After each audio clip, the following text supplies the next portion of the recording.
Salut à tous, donc j'espère que ça va pour vous. Moi ça va moyen, vu ma tête, vous avez compris, voilà, je suis pas maquillée, j'espère que vous m'en voudrez pas. Donc je reviens pour mon top 10 des meilleurs films, génial. Donc là c'est la partie 1. Donc voilà, je vous avais expliqué que j'avais supprimé la partie 1 sans faire exprès, enfin bref, tout, voilà. Si vous n'avez pas vu qu'est-ce que je voulais dire?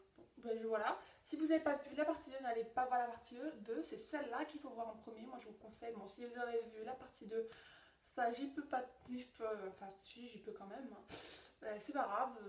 Voilà, vous regardez celle-là. Donc, en fait, sur la partie 2 que j'ai publiée, j'ai fait la place 4 à 1 de mes meilleurs films. Et là, il faut que je fasse de la classe 10 à 5. Donc, c'est parti. Donc la place 10, excusez-moi, je suis un peu... La place 10 de mes meilleurs films, c'est Une rencontre avec Sophie Marceau et François Cluzet. Donc je vais vous lire l'histoire en fait. J'adore vraiment ce film en fait. Je l'ai vu au moins 3 fois je pense parce que j'ai adoré ce film. C'est vraiment génial, enfin voilà, j'ai adoré. C'est l'histoire un peu amour, hein, voilà. Elsa, écrivain, et Pierre, avocat pénaliste, se croisent lors d'une soirée de clôture du Salon du Livre à Rennes. Une belle rencontre, peut-être. Sauf que Pierre est marié et que pour lui, c'est d'abord sa famille. Il est heureux comme ça, avec ses 2 enfants, Anne et sa femme, depuis 15 ans, tout va bien. Elsa, de son côté, est une femme libre et un écrivain à succès qui se partage entre l'écriture, ses ados qui grandissent trop vite, ses amis et une liaison peu sérieuse avec Hugo, son jeune amant. Pour Pierre, l'infidélité ne lui a jamais traversé l'esprit, mais si parfois il se sent étriqué dans sa vie et sa routine. Pour Elsa, l'homme marié est son seul tabou et ne l'envisagera jamais. Pourtant, cette rencontre pourrait tout changer. Dès le premier regard, l'histoire de Pierre et Elsa s'inscrit dans une temporalité différente, comme si présent et futur possible se dédoublaient, s'entrechoquaient, jusqu'à créer une réalité où tout serait possible. Donc moi, j'ai vraiment aimé. Donc moi, je pense que l'histoire, ça va vous dire. Enfin voilà, moi j'adore. De toute façon, j'aime bien Sophie Marceau, hein, de toute façon. François Cluzet, ouais, ça va, j'aime bien. Donc voilà, c'est pour ça que j'ai aimé ce film, je pense aussi. Sinon, en fait, quand vous regardez la première fois, vous ne pensez pas que ça allait se terminer comme ça. Et voilà, bon, je vous dis pas plus. Regardez le film, il date de 2014. Ma neuvième place des meilleurs films, c'est Sans identité, avec pardon, Liam Neeson, Diane Kruger, enfin voilà, les personnages principaux. Et moi, j'ai beaucoup aimé ce film. Donc, c'est un film qui date de 2011. Et moi j'ai adoré, je trouvais ça vraiment bien l'histoire, donc je vous la lis, comme ça vous verrez. Victime d'un accident de taxi en arrivant dans la ville de Berlin, le docteur Martin Harris tombe dans le coma. Après quelques jours, il se réveille dans un hôpital et s'étonne que sa femme ne soit pas à son chevet. Il la retrouve, mais elle ne le reconnaît pas et affirme qu'un autre homme est son époux.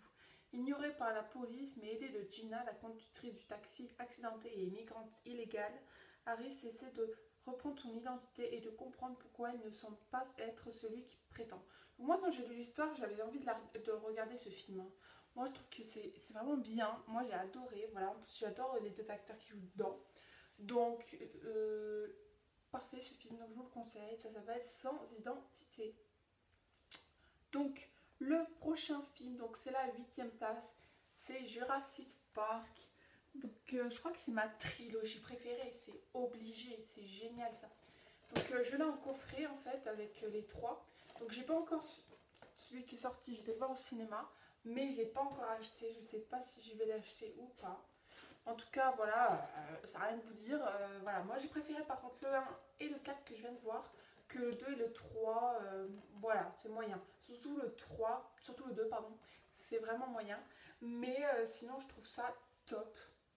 Jurassic Park franchement c'est top et j'ai pas besoin de vous dire l'histoire, vous connaissez ce que c'est. Tac. Mon prochain film, donc c'est la 7e place, c'est Babysitting. Oh là là, je crois que c'est la meilleure comédie que j'ai vue, c'est pas possible. C'est vraiment génial, Babysitting, j'ai adoré. Donc j'ai pas vu le nouveau, j'attends qu'il sorte en streaming, qu'ils mettent 1 heure, j'en ai marre. Ça fait des jours que j'attends, des fois ils mettent des films qui viennent de sortir et les mettent limite. Hein. Jurassic Park, j'ai été le voir 2 jours après, il y était. Donc que là, il n'y a pas. Donc, ça m'énerve. Donc si vous connaissez pas Ballisting, ça m'étonnerait, mais bon voilà. C'est un film qui date de 2014 et ça avec Philippe Lachaud, Alice David, Tarek Boudali, Vincent. Bon, je vais peut-être plus vous lire l'histoire, hein, ce serait peut-être mieux. Donc, tout. Voilà, il a obtenu un prix spécial du jury, prix du public.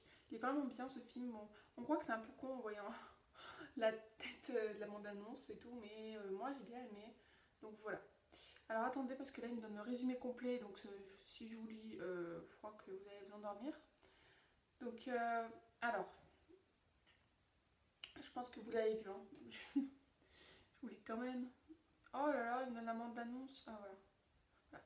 Faute de babysitter pour le week-end, Marc Chaudel confie son fils Rémi à Franck, son employé. Un type sérieux selon lui. Sauf que Franck a 30 ans ce soir et que Rémi est un sale gosse capricieux. Au petit matin, Marc et sa femme Claire sont réveillés par un appel de la police. Rémi et Franck ont disparu. Au milieu de leur maison saccagée, la police a retrouvé une caméra. Marc et Claire découvrent hallucinés les images tournées pendant la soirée. Donc franchement, moi j'ai bien aimé, c'était vraiment bien, moi j'ai adoré. Et voilà, voilà c'est une comédie, ça fait rire, on a besoin. Et c'est vraiment bien, je vous le conseille. Donc mon prochain film, c'est La vie est belle. Donc qu'est-ce que c'est que La vie est belle? C'est un film triste, voilà. Déjà, pouf, triste. Et j'ai adoré ce film aussi. Bon, voilà, c'est vraiment merveilleux ce film. Voilà, j'ai pleuré comme une madeleine. C'est vraiment bien, il est vraiment génial. Je sais pas si vous avez entendu parler, enfin, beaucoup de gens connaissent, hein, je l'ai vu beaucoup. Euh, alors, c'est un film qui date un peu, hein, 97. C'est un film italien, donc avec Roberto Benigni. Donc, je vais vous lire l'histoire, hein. En 38, Guido, jeune homme plein de gaieté, rêve d'ouvrir une librairie, malgré les tracasseries de l'administration fasciste. Alors, pour en remarquer, je sais pas lire, non, je rigole. Fasciste. Il tombe amoureux de Dora, institutrice étouffée par le conformiste familial, et l'enlève le jour de ses fiançailles avec un bureaucrate du régime fasciste d'alors. 5 ans plus tard, Guido et Dora et son fils Guzoé ont un fils Guzoé. Je ne peux pas raconter plus, bref. Mais les lois raciales sont entrées en vigueur et en tant que juifs, Guido et Guzoé sont déportés vers un camp de concentration allemand réel, mais sans référence précise. Par amour pour eux, Dora monte de son plein gré dans le train qui les amène au camp, où Guido veut tout faire pour éviter l'horreur à son fils. Il lui fait alors croire que les occupations du camp allemand sont en réalité un jeu dont le but serait de gagner un vrai char d'assaut. Non, après c'est autre chose. Voilà, alors ça c'est vraiment bien parce que tout le film, enfin voilà, il fait croire à son fils que voilà c'est un jeu. Alors franchement c'est super ça je trouve. Il fait croire à son fils que c'est un jeu et c'est beau quoi, voilà, et il y croit le fils et tout et ça lui fait moins d'horreur quoi. Enfin c'est vraiment bien ce film, il est très émouvant, tu pleures. Voilà, franchement c'est top ce film, je vous le conseille. Alors, prochain film, c'est Forrest Gump, la 5e place. Donc, Forrest Gump. Qui ne connaît pas Forrest Gump? C'est obligé, hein. Si vous ne connaissez pas, ça fait peur. Non, je rigole. Donc, c'est un film de 94 avec Tom Hanks et Robin Wright. Donc, trop beau, trop beau, trop beau ce film. Moi, franchement, j'ai adoré. C'est vraiment bien, il retrace sa vie. Je vais vous lire l'histoire, c'est vraiment top. Franchement, j'ai adoré.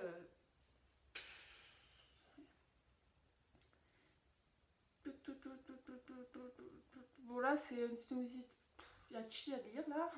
Je vous cherche un vrai. Voilà. Je vais vous chercher quand même un truc qui raconte un peu l'histoire. Voilà. Alors, le film débute par la scène où une plume d'oiseau volant dans les airs a atterri au pied de Forrest Gump, un homme autiste avec déficience mentale. Assis sur un banc dans la ville de Savannah en Géorgie, attendant le bus, au fil des différents interlocuteurs qui viennent s'asseoir tour à tour à côté de lui sur le banc, Forrest Gump va raconter sa fabuleuse histoire de sa vie. Sa vie est à l'image de la plume qui se laisse porter par le vent, tout comme Forrest Gump se laisse porter par les événements qu'il traverse dans l'Amérique de la seconde moitié du XXe siècle.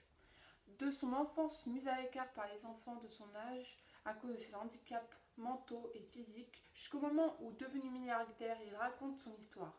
Forrest Gump sera tour à tour champion de football américain, diplômé d'université, soldat durant la guerre de Vietnam, recevant la médaille d'honneur du Congrès, champion de ping-pong dans l'équipe militaire américaine, marathonien exceptionnel courant sans s'arrêter pendant plus de 3 ans, capitaine de crevettier vers la couverture du magazine Fortune. Se trouvant au cœur des principaux événements de l'histoire des États-Unis entre les années 50 et 80, il en devient un des acteurs décisifs de cette époque, bien qu'involontairement inspirant notamment à Elvis Presley sa façon de se déhancher, à John Lennon les paroles d'Imagine, étant reçu à la Maison Blanche, ses 3 présidents successifs participant à la remise des relations diplomatiques entre la Chine et les États-Unis, relevant le scandale du Watergate et initiant quelques-unes des principales tendances socio-culturelles des années 80. Donc j'ai qu'un mot à dire, regardez-le. Moi, si vous l'avez regardé, j'aimerais bien que vous me disiez en commentaire si vous avez vu un film que j'ai cité. Franchement, dites-le moi. Moi, j'aime bien avoir les avis. Peut-être que voilà, vous me donnerez un avis. Moi, j'en penserai un autre. J'aime bien, voilà, vous pouvez me le dire. Donc voilà, donc là, c'est fini. L'autre partie donc, est dans la deuxième partie. Si vous ne l'avez pas vu, allez le voir. Je vous embrasse très fort. Et je vous retrouve dans 2 semaines pour une nouvelle vidéo. Bye.